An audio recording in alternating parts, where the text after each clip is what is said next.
Shalom saudara dan saudari semua, selamat datang ke Rhapsody Reality TNI Malaysia.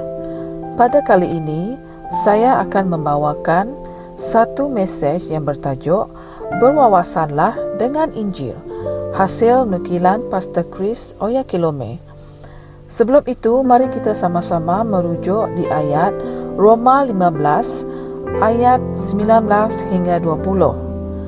Ayat ini mengatakan, dengan cara demikian, aku telah menerajui pemberitaan mesej Yesus sepanjang perjalananku dari Yerusalem sampai ke barat laut Greece.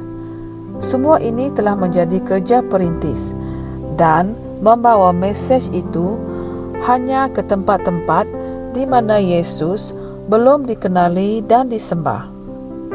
Saudara dan saudari, Paul adalah seorang perintis, seorang rasul yang berwawasan. Apa yang kita telah baca dalam ayat Injil pembukaan kita mendedahkan pemikiran dan kegairahannya untuk memberitakan dan berkongsikan Injil di tempat-tempat di mana Kristus tidak dikenali. Dia berada di barisan hadapan untuk membawa Injil yang mulia itu kepada jiwa-jiwa baru yang belum bertaubat. Baca ayat Injil pembukaan yang sama itu dari Alkitab versi The Amplified. Ia berkata, demikianlah cita-cita aku untuk memberitakan Injil, bukan di tempat di mana nama Kristus sudah diketahui, supaya aku tidak membina di atas asas orang lain. Pada dasarnya, kemana sahaja Paulus pergi, dia mula menyelidik sama ada nama Kristus telah dikenali di tempat itu atau tidak.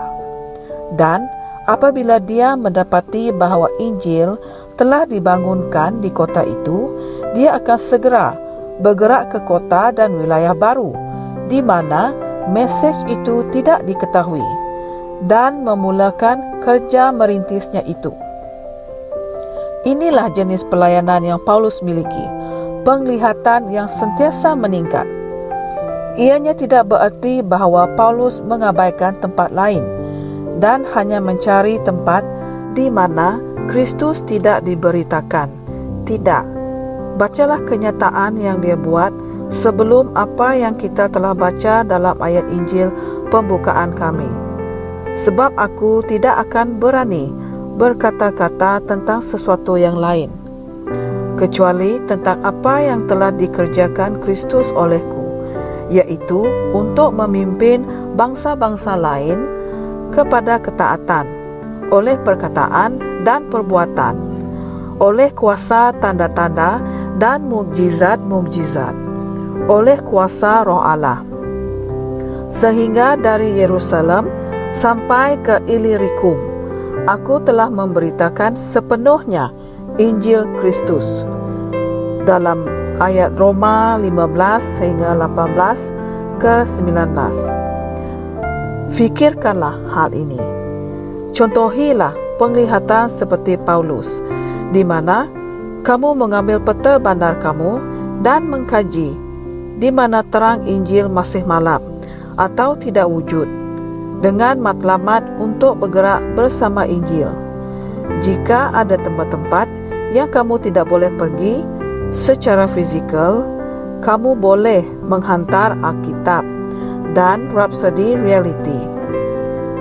Injil kerajaan ini akan diberitakan di seluruh dunia, menjadi kesaksian bagi semua bangsa. Sesudah itu, barulah tiba kesudahannya. Dalam Matius 24 ayat 14. Itulah kata-kata Yesus. Kata-kata itu mestilah pribadi bagi kamu.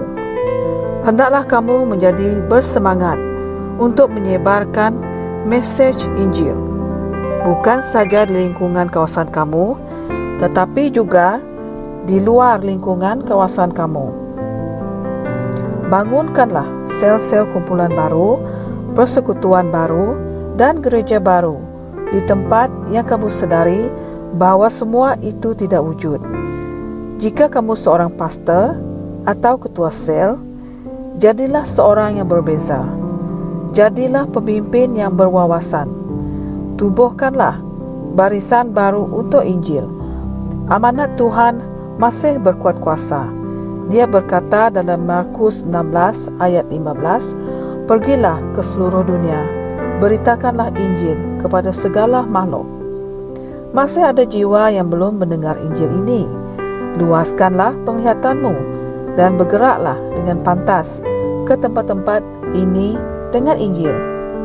Gunakan setiap peluang yang ada untuk memberitakan Injil. Tubuayan itu sudah masak. Haleluya. Baiklah saudara dan saudari, mari kita sama-sama berdoa. Ya Bapa, aku mengucapkan terima kasih kepada Engkau kerana mengamanahkan aku dengan pelayanan Injil. Melalui aku, terang Injil bersinar dengan sangat terang di bandar, wilayah dan negara yang menghasilkan keselamatan dan memberikan kehidupan yang kekal kepada banyak orang yang tidak pernah mengenal Engkau. Dalam nama Yesus, amin. Untuk renungan tambahan, saudara dan saudari boleh merujuk di Matius 5 ayat 14, di Roma 10 ayat 1, dan yang terakhir di Amsal 29 ayat ke-18. Dengan ini sekian saja saudara dan saudari. Semoga kita sama-sama diberkati dengan hasil nukilan ini. Tuhan memberkati. Kami percaya saudara-saudari semua telah diberkati dengan perkongsian firman dari Rhapsody Reality.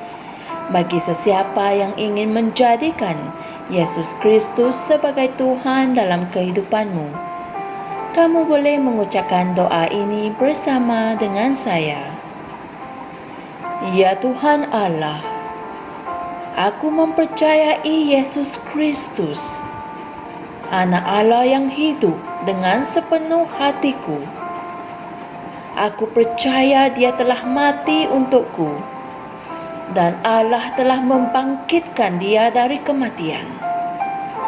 Aku percaya Dia hidup hari ini. Aku mengaku dengan mulutku bahawa Yesus Kristus adalah Tuhan dalam hidupku mulai dari hari ini. Melalui Dia dan di dalam nama-Nya, aku mempunyai kehidupan yang kekal. Aku telah dilahirkan semula. Terima kasih Allah kerana menyelamatkan jiwaku. Aku sekarang adalah anak Allah. Haleluya. Tahniah, sekarang kamu telah menjadi anak Allah. Untuk apa-apa sebarang pertanyaan atau untuk mendapatkan lebih banyak maklumat mengenai bagaimana untuk bertumbuh sebagai seorang Kristian, anda semua boleh hantar mesej di akaun Facebook kami atau email kami di tni.msia@gmail.com. Sekali lagi, tni.msia@gmail.com. Tuhan berkati Anda semua.